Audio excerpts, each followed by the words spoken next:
Happy Saturday and welcome to the deal. I'm your host, Ed Clark, and thanks so much for being with us. It is Saturday, January 16th, 2021, which is hard to say because I remember when it was a big deal to be 2000. So that means I'm old, but it also means that our resident political science expert, Val Atkinson, is even older. Val, welcome back to the deal. Thank you, Ed. I'm glad to be here. And I'll tell you, with the alternative, this is a binary choice here. You can get old or you can stop growing. Or check out, right? So, and I take the getting older every time. I will take that too, Val Atkinson. I'm glad to see you today.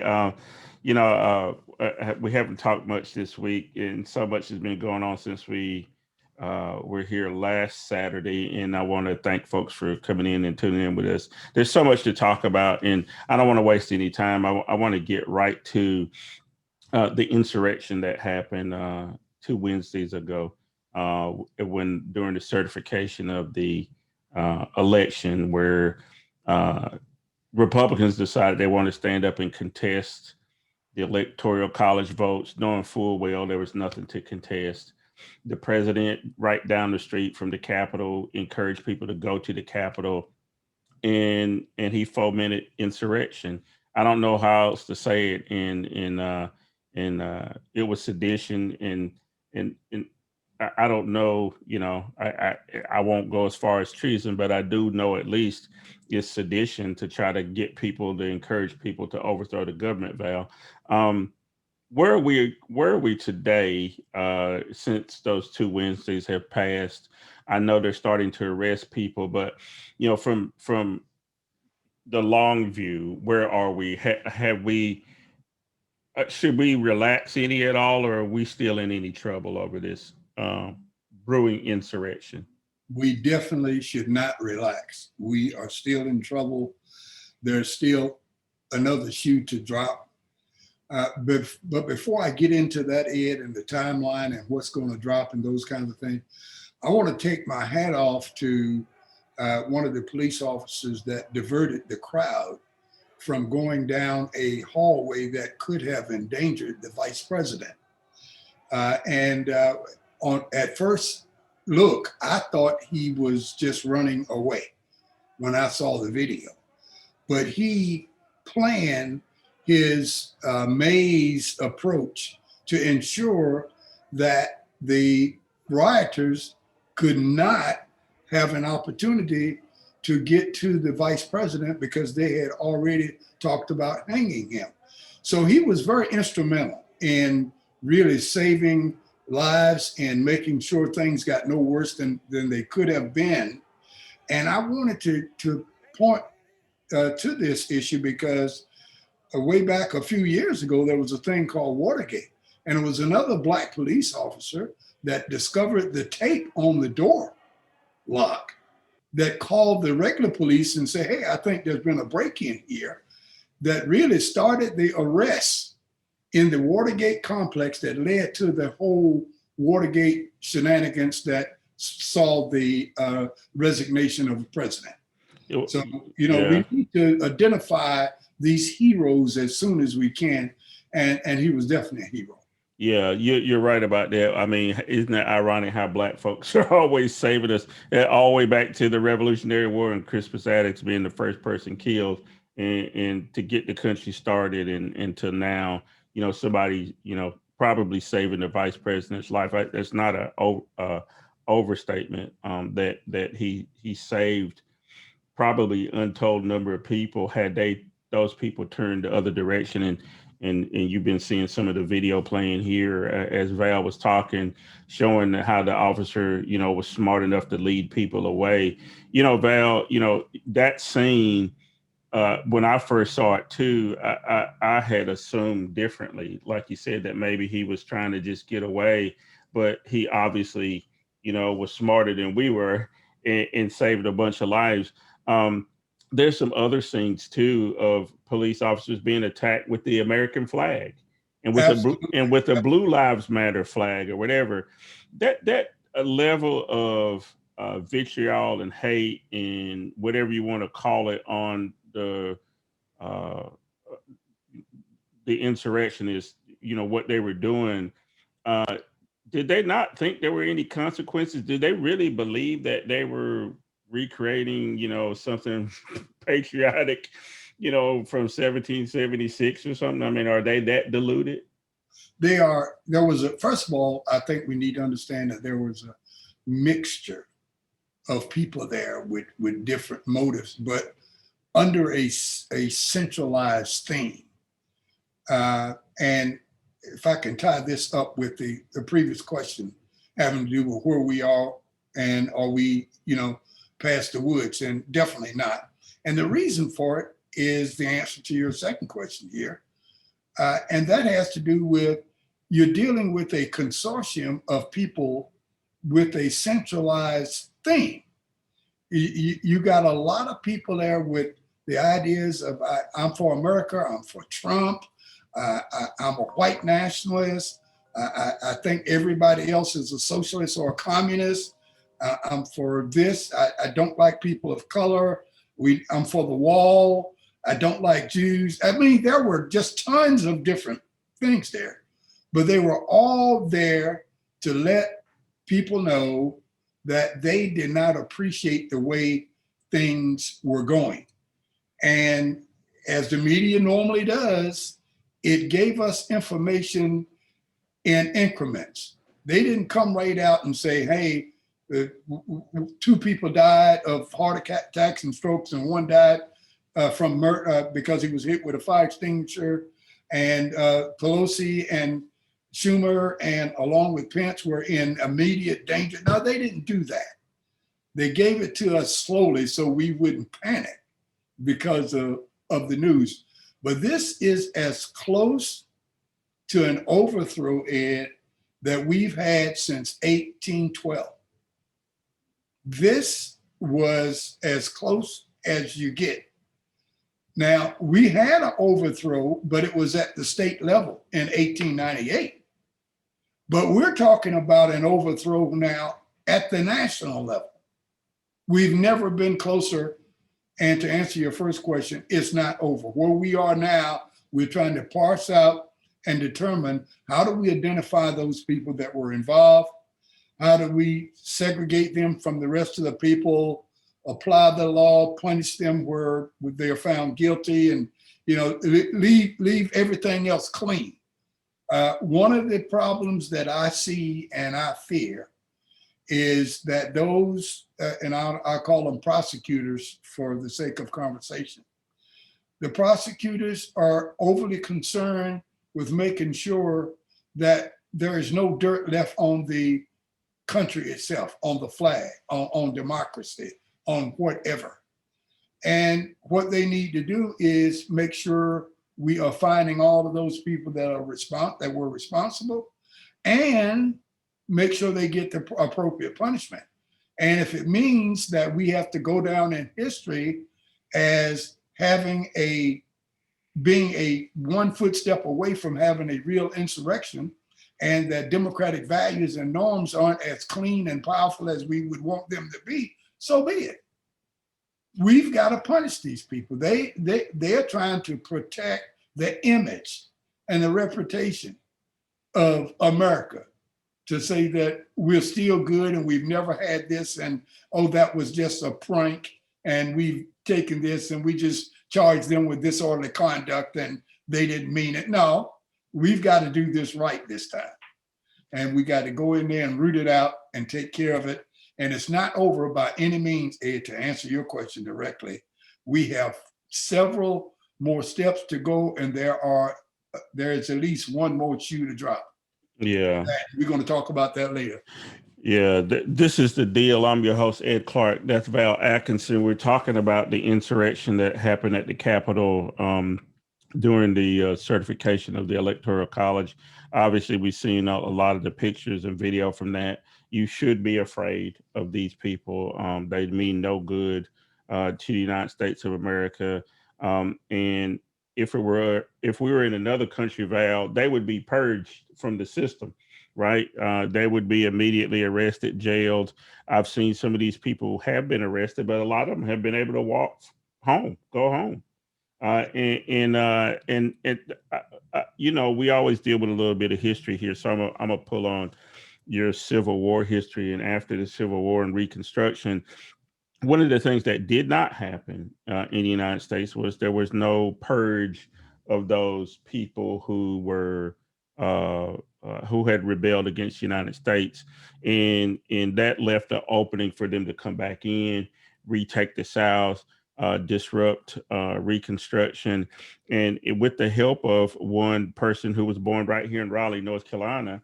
The president of the United States at the time, President Johnson, who was another president that was impeached, um, who was born not more than a mile and a half from where I'm sitting right now. Can you talk about some of the historical context of, you know, that and not purging those people after the Civil War and the impact, and then how the Republicans are seeming to get off scot free? You know, Lindsey Graham gets up and gives a supposed impassioned speech about, you know, he can't stand with the president anymore, and then 2 days later he's back on Air Force One with the president, and he hasn't been purged, and Ted Cruz hasn't been purged, and Josh Hawley hasn't been purged. What should happen to those people? Well, going back to the historical point that you mentioned, Ed, uh, back in 1865, when General Grant, General Ulysses Grant, and Abraham Lincoln had a discussion after Grant had told him that Richmond had been captured and the Confederacy wanted to talk surrender. Uh, Grant asked Lincoln at that time, "What should I do with Jeff Davis and Alexander Stephens, who were the president and vice president, respectively, of the Confederate States of America?" And Lincoln's response was, "Let him up easy, let him up easy." And that was the attitude that went through. One fact that very few people know is that of all of the trials and ferment that came about as a result of the finishing of the Civil War, only one person got the capital punishment. One person was hung. That was General Wentz, who was in charge of the prison that held Yankee soldiers, and they were treated harshly. 30,000 people jammed into a space that was meant to cover house 500. And it was just horrible. So they hung him. Nobody else got hung. Now, there were some people that were hanged after Lincoln's assassination, Surratt and those kind of people, but they were hanged because they killed the president. Wentz was hanged because of what he did during the Civil War. So we have a history of letting people up easy. We have a history of just saying, okay, let's write it down as that no big thing. There were a couple of young people that committed pranks and they're sorry for that now. So let's just go back. And I'm afraid that seed in our history and our culture as a nation is still alive and well. And so we have to be real careful that the people that killed that young man, that police officer with the fire extinguisher, doesn't get off with disorderly conduct. The people that planned to go in and capture and hang Vice President Pence doesn't get off with breaking and entering. Mm-hmm. And the people that went ahead and consorted with members of Congress and members of the state Capitol Police, make sure they don't get off with conspiracy to break and enter. Yeah. No, this is more than that. This has to do with treason. I'm going to use the word because that's what the people that joined the Confederate States of America were doing. They went as far as you could go. They started their own country. They started their own country, Yeah. had their own flag, they had their own constitution, they had their own currency, they had their own everything, and we have to be careful about that. Yeah, Val, we do have to do something about this. It can't stand the way it is. But we need to take a break, but I'm remiss in one thing. And I should have said this at the very beginning. This is Martin Luther King MLK weekend. The holiday started back in 1983, or was signed into law in 1983 by Ronald Reagan on November 2nd. Reluctantly, it passed the Senate 78-22. The two most vociferous people against the holiday were from North Carolina, Jesse Helms and John East, who were the senators at the time. Jesse Helms went so far as to say that we would be celebrating action-oriented Marxists if we gave this holiday any credence. And then he actually had led a filibuster for a long period of time against the bill on October 3rd, 1983. He also submitted 300 pages of documents to the Senate alleging that King and his associates were communists, which is the old saw that they always throw out, right?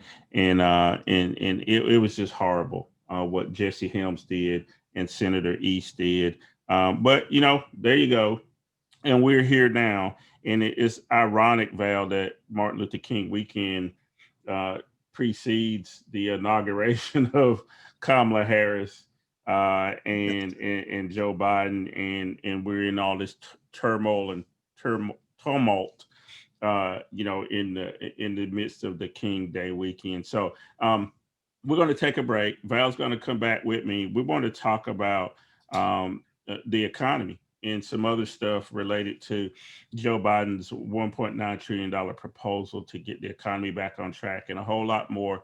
You're watching The Deal with Ed Clark and Val Atkinson. We'll be back in just about a minute. We've got some difficult days ahead, but it really doesn't matter with me now because I've been to the mountaintop. I don't mind. Like anybody, I would like to live a long life. Longevity has its place. But I'm not concerned about that now. I just want to do God's will. And He's allowed me to go up to the mountain. And I've looked over and I've seen the promised land. I may not get there with you, but I want you to know tonight that we as a people will get to the promised land.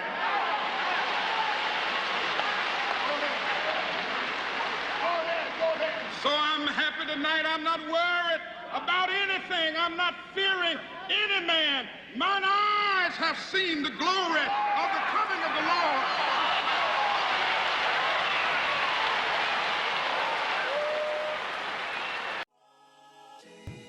And welcome back to The Deal. I'm your host, Ed Clark, and in here with Val Atkinson on Saturday, January 16, 2021. It's amazing how time has been flying. I did want to mention two things. If you heard their new intro for the show, that's the music by Sonny Bricks, and I'll put a link to him on the website. He has some really hard-hitting music, and I appreciate him making the new intro, and the new video intro is by Precious Lee, and she's with the Talented 10th Film Collective, and a really hard-hitting intro as well. So I appreciate those two people. And then I got on a shirt, Val. I wore this especially for you. It's our president, and he's holding up a book, and this shirt is from another supporter of the program, Dave Kaminsky. Dave does funny T-shirts that I think you've seen my Mitch McConnell shirt before. He made that one as well, and he makes funny shirts. You can tell he does not like Donald Trump or Mitch McConnell. So I'll put a link to Dave's stuff as well. So if you want to order a shirt from Dave, he's been giving Donald Trump hell for the last 4 years, and they're really funny T-shirts. So all those people who support the show, we support them as well. So Val, when we left, we were talking about the Republicans and how they've been let off the hook, or people who've been against the United States have been let off the hook over and over again. And in this case, the Republicans are letting each other off the hook. There seems to be no repercussions. There were an impeachment article filed. There will be some sort of trial. It looks like it's not going to occur until after, the new Senate is seated and you have Ossoff and Warnock in giving the Democrats the majority.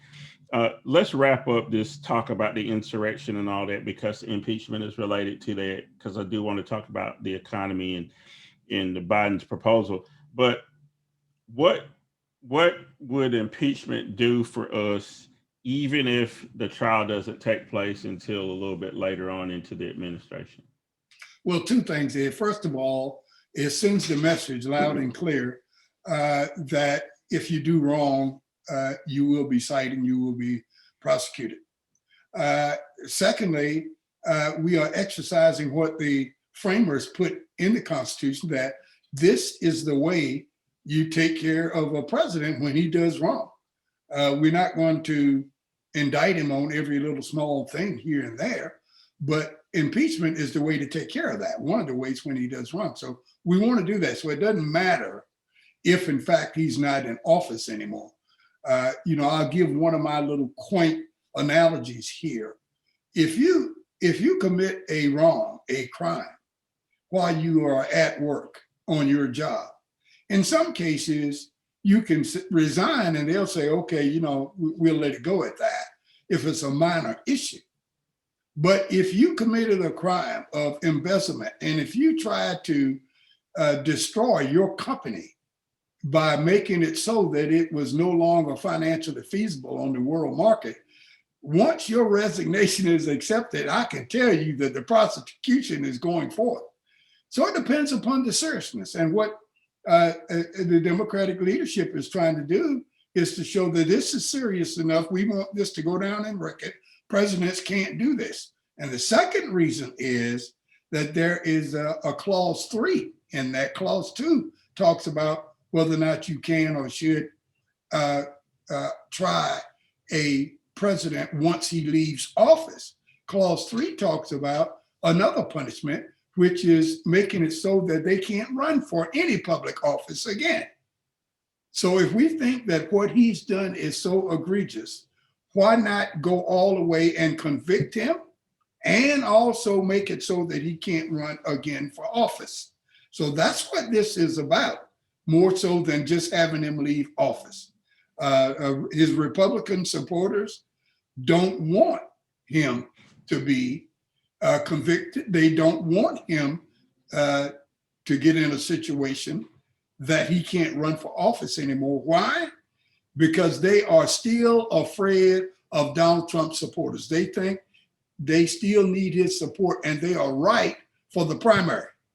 They need Donald Trump supporters to win the primary. But guess what? After they win the primary, they've got to run in a general election, and Donald Trump supporters alone won't help them. No, that it won't help them, and I'm glad. That's why I have you on here, is because you give context to this stuff. A lot of people think, I've been hearing all this. Oh, we need to heal all of a sudden from the Republicans, and we need unity in the United States. And having an impeachment trial is somehow going to make us disunified. Well, hell, what have we been more than over the last 4 years? I remember Donald Trump's inauguration speech, and he says it was an American carnage, and he was going to bring that to an end. What he did was not drain the swamp or deal with American carnage. He created a swamp, and everything has been carnage since he's been in office. I can't wait for the next 4 days. I'm so ready for this dude to go. You don't you don't even know.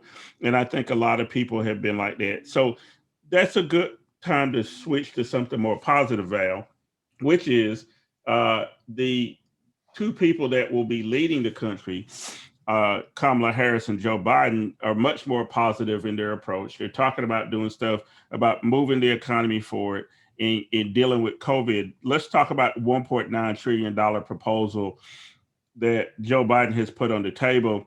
And amongst those things is uh, making that $2,000 payment to people that was left on the table, doing some stuff like perhaps writing off some student debt, a whole raft of things that they're talking about doing that will help improve the economy and get us out of the hole. And then also money towards a vaccination program and treatment program for COVID.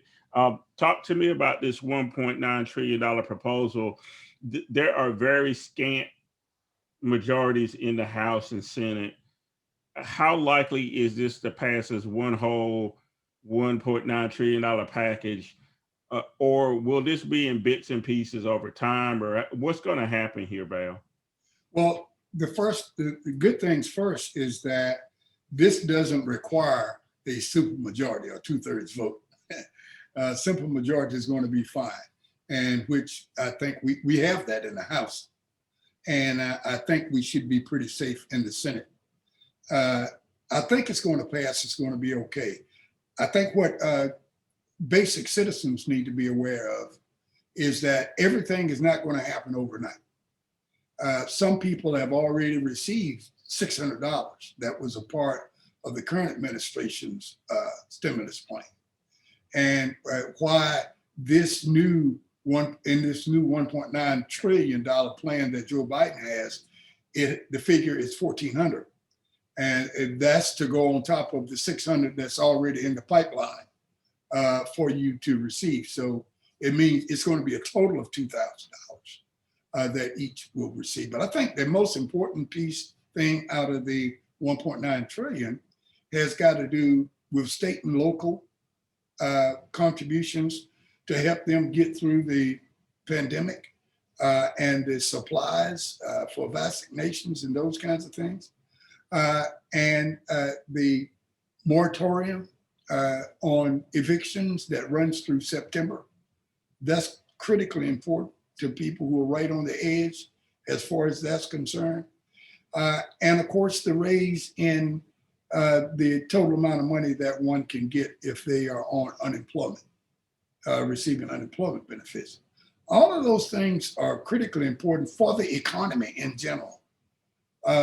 But for, behind this thing called the economy and capitalism and all of that are people, little children, daddies who's trying to pay the rent, mamas who are trying to put food on the table. And so that's what this 1.9 trillion does. It helps out in bread and butter issues. It relieves the pain that these people are going through to an extent. And it gives them hope that things can get better. And while we're waiting for things to get better and the vaccinations to be distributed appropriately and those kinds of things, I can pay the rent and I can buy food. Yeah. And that's why this is so critically important. And I hope we don't have any defections on either side, House Democrats or House Republicans, to cause this to get hung up in either chamber, because we need this help right away. We do need it desperately. This is the deal with Ed Clark, and that's Val Atkinson. We're talking the economy right now, and part of that $1.9 trillion, and the reason why we're at this juncture, Val, is COVID. It was about this time last year when the Trump administration was warned about COVID. You first started to see things appear in writing about this virus that maybe emanated in China, but who cares at this point, right? I saw the numbers this morning. There are 2 million people worldwide that have died. And of course, guess who's number one?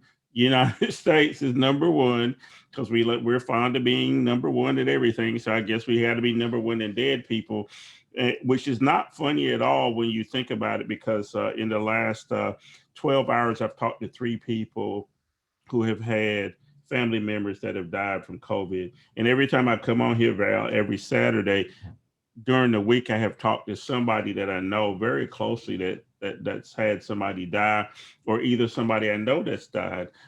So this whole vaccination thing is going to be very important. One of the things that I have seen in the last week is this talk of changing the protocol. That the Biden administration is very confident that they can do 100 million vaccinations in 100 days. Um, can you talk to me about just how that works? Because it doesn't seem to me they're talking about still doing a complete federal response, right? That the federal government would take it over. This is still going to be state and local governments doing this. What's different about that than what the Trump administration was doing, or were they doing anything at all? I guess is really the question. Well, one of the things that Joe Biden is talking about is getting the military involved, which is going to help logistically. It's going to help with the planning, and of course, the states will still be involved in terms of administration of the vaccine and the storage and those kinds of things.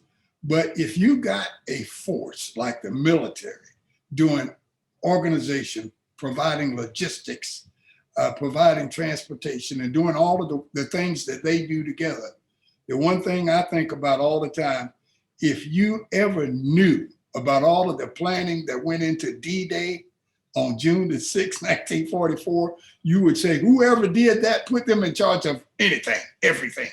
And that's the military.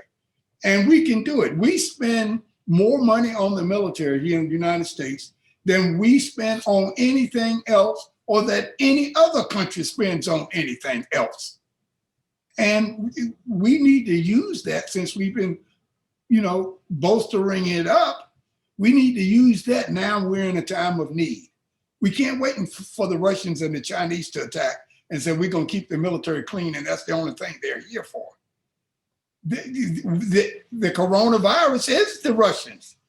The coronavirus is the Chinese. Now we need to use it. So once we do it, I think we'll be in better shape. I'm proud to announce that one of my favorite generals, General Honore down there in Louisiana, has been given the responsibility of coming into, he's going to be a part of making sure that the inauguration is safe and that things are going as it should go. He was in charge of Katrina and the cleanup and the safety of that. So these are the kinds of times that we need to go back and get the kind of people, regardless of party affiliation, go back and get the general honorees, go back and get the General Colin Powell's, go back and get whomever you need to get to fight this thing. This is real war, folks. And let's stop playing politics, stop using labels and that kind of thing, and get down to business of resolving this issue. Yeah, you said it there, Val. And I worked in FEMA during the time General Honore was there. I was down in Mississippi, and he made a significant difference in Louisiana. I know that for sure.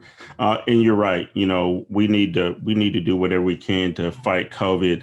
And those idiots who still refuse, and I do mean idiots. I was going to say something else, but I will be polite. Who refuse to wear a mask and refuse to do social distancing or whatever, who will continue to make this difficult to get a hold of. You are the problem. Wear your damn mask is what I have to say. That's my public service announcement for today, Val. Wear your damn mask. This is a good time for us to take our next break. And when we come back, I want you to solve all the world's problems, Val. I got a big task for you. You're gonna tell me how we move forward, what the inauguration is going to be like, and then what the post-Trump world is going to look like. You're watching The Deal with Ed Clark and Val Atkinson. We'll be back in about a minute. I'm disturbed about the white community, North and South. I've seen it all over. I'm disturbed about the fact there are still all too many white people in our country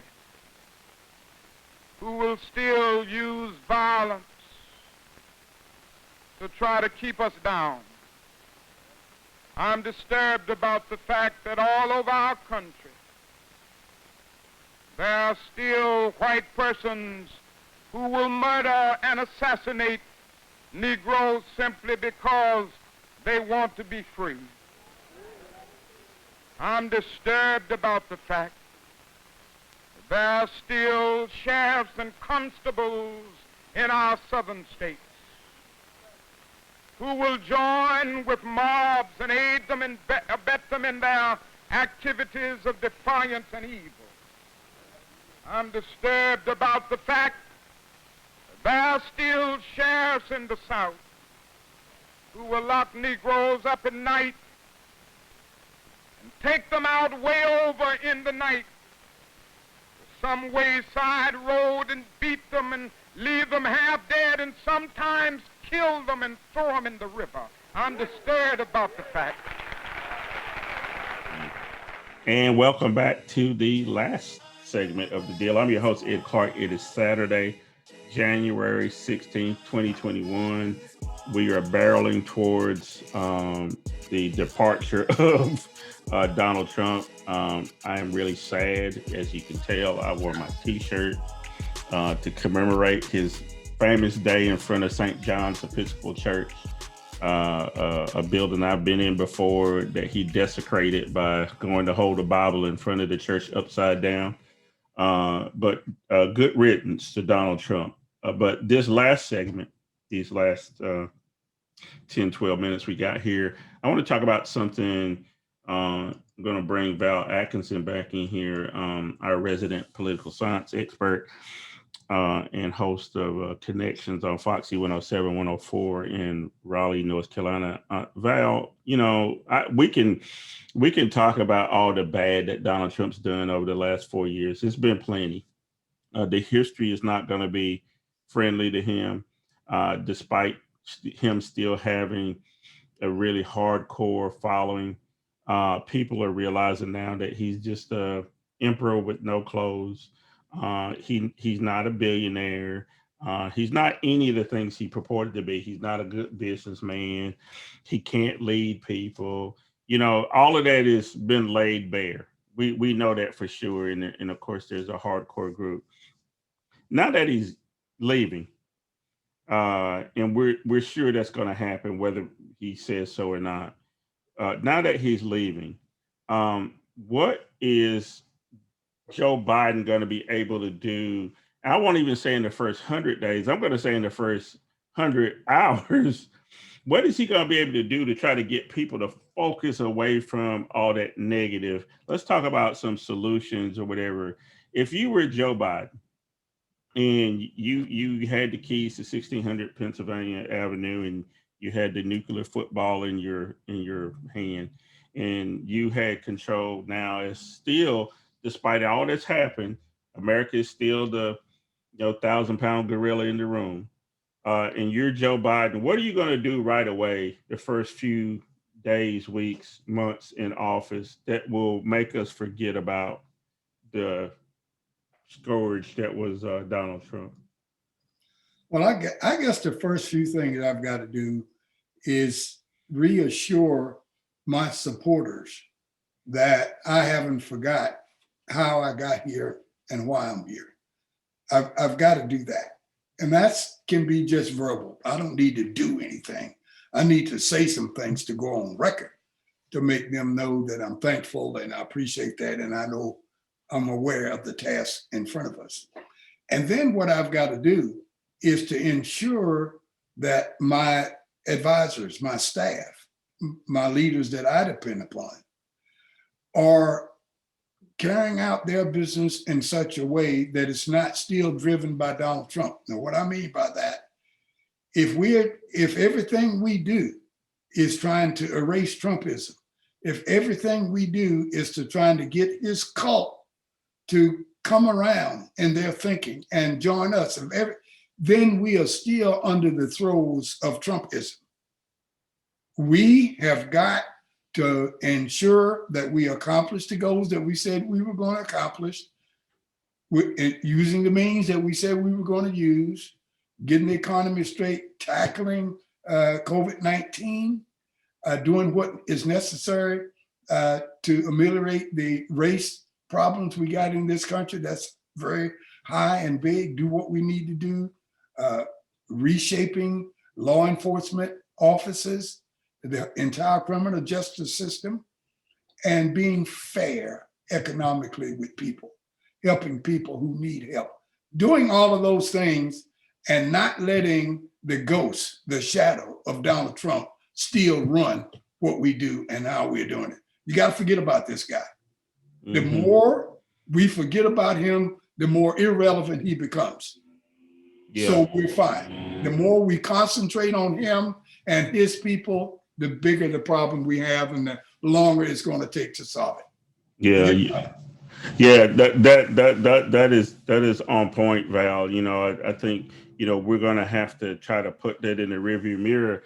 But as he does depart, those people are still problematic. They're really hardcore.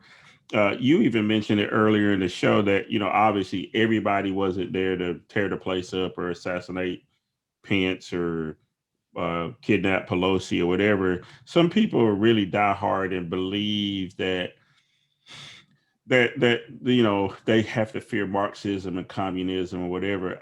I have said it over and over again, and I keep threatening to write this book, Val, about the American religion actually being money, capitalism, and Wall Street, because all Donald Trump ever mentioned when he talked in relation to the economy was what the stock price was.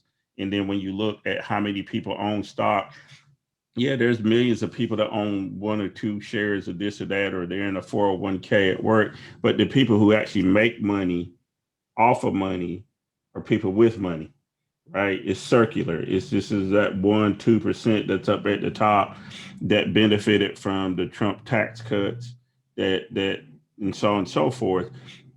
What are we going to do with those folks, or do we even care anymore?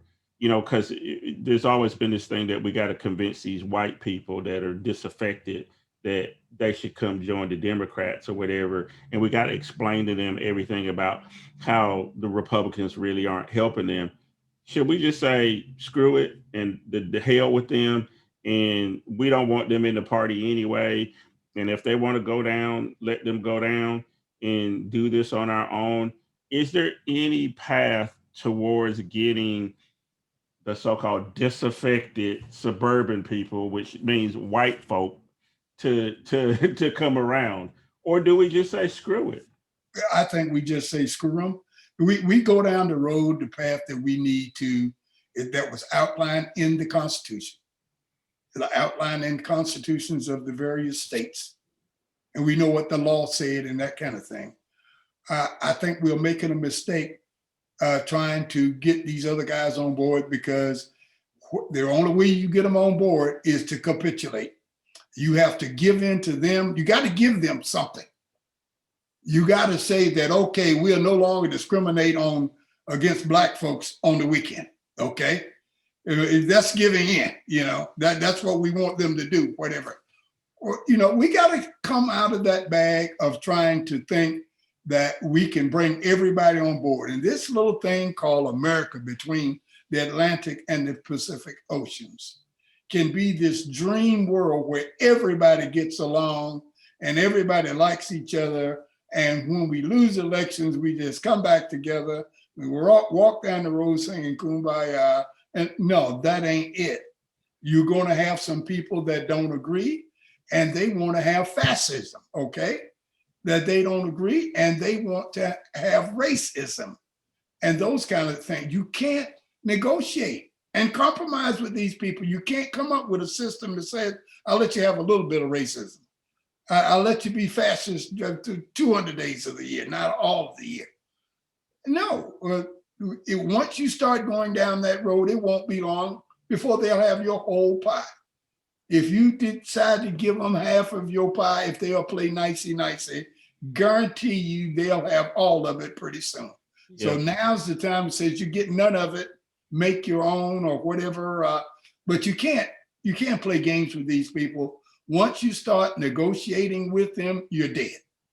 I agree with you wholeheartedly. I do want to go back though, 12 years ago when some skinny black dude became president, Barack Obama, and the 60% of the Senate was Democrat.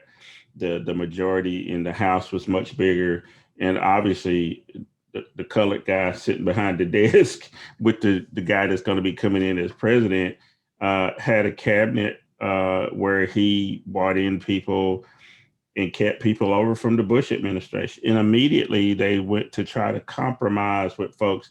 And Mitch McConnell, even then, was obstructionist, right? He said right away that he was going to make him a one-term president. They did everything they could to thwart Barack Obama. Are we in any danger of doing the same thing that happened the last time? Will the Democrats screw the pooch, so to speak, and mess up again and start talking about compromise? Or have they learned their lesson? Are there any indications to you that we won't compromise ourselves back into oblivion for and get another Donald Trump in because of this? So I don't know what it is, this passion to try to compromise all the time. Well, it's in our DNA, it's in our hearts, it's in our souls as Democrats.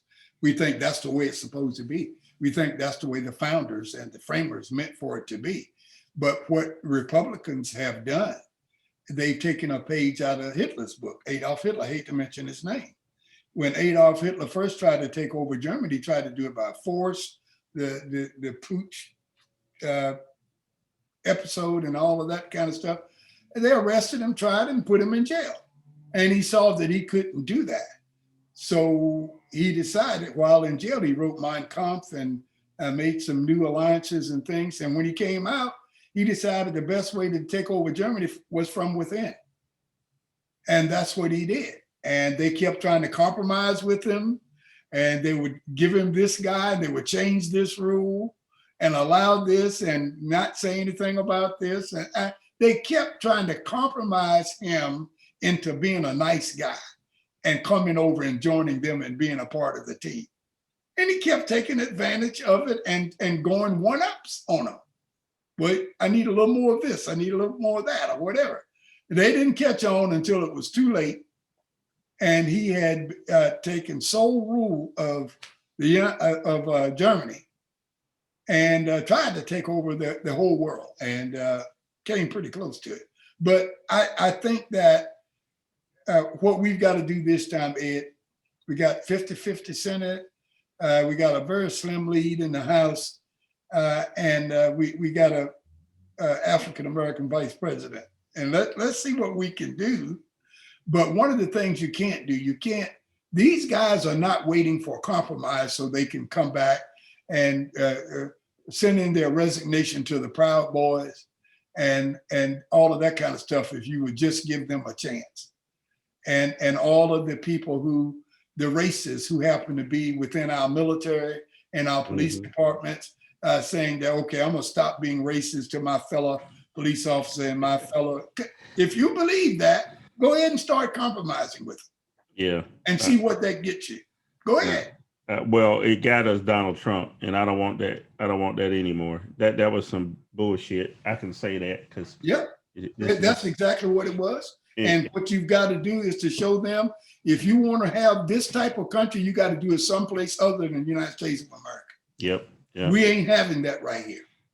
If you want to be with us and be a part of us, you come over, we'll open you, but we're not changing our country so you can be a part of it with your ideology. That's the message. They have none of my respect. I wish Ted Cruz and Josh Hawley and Lindsey Graham and Mitch McConnell, all those people, and Kevin McCarthy, all those people enabled this, got us to this point. You see, you can't deal with them, and I hope Joe Biden. I know Nancy Pelosi and Steny Hoyer and those folks don't take a bunch of the BS. I know Chuck Schumer doesn't take a bunch of the BS. I'm just concerned that Joe Manchin and some of the center Democrats may give away the store, so to speak. Val, I swear we ran out of time. We're up against the time, and when time flies when you're having fun. The inauguration is coming up on Tuesday. Obviously, it's going to be a way different inauguration than we ever seen before. Most of it's going to be virtual, Val.